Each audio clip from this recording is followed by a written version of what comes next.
So you've done the project in the past, but this is the first time you're involving children. Yeah. What made you decide you wanted to work with children? So I think after touring it first, and really because it's performance research, improvised, and I was really also researching in the first tour. What was clarifying is that it was about how do we open as human beings to the ground, to the space around us, and to each other, to the world,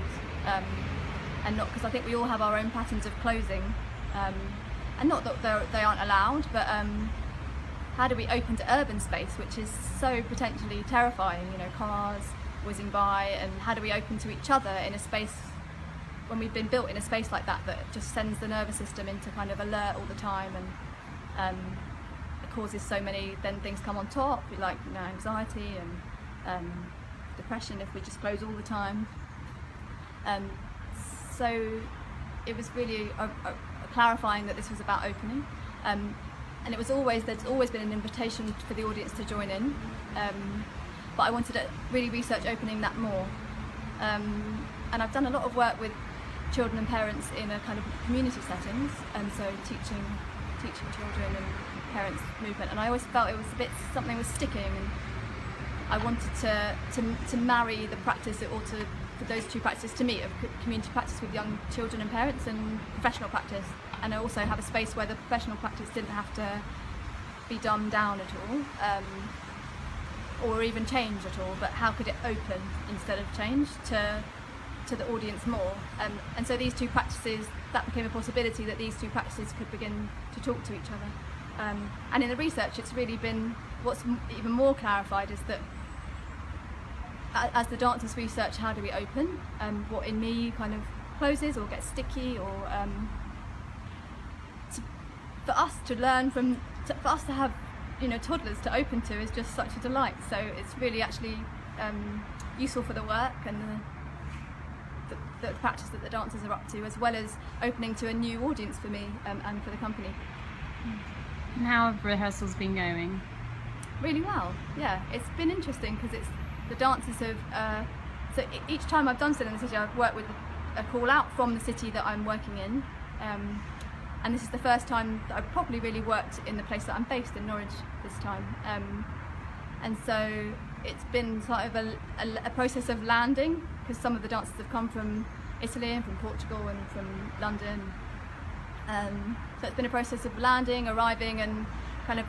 a really beautiful process of opening and exploring ourselves. And we've only had 2 weeks to work together, but it's been a really rich time, and the Puppet Theatre have been really generous with opening to us and in kind support, so it's been a really rich and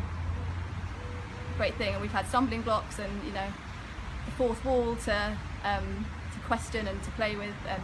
to break free in, but so there's been sticking places that we've found and things, but it's been a really rich time. And what do you hope people who come and see the performances will see and experience and feel?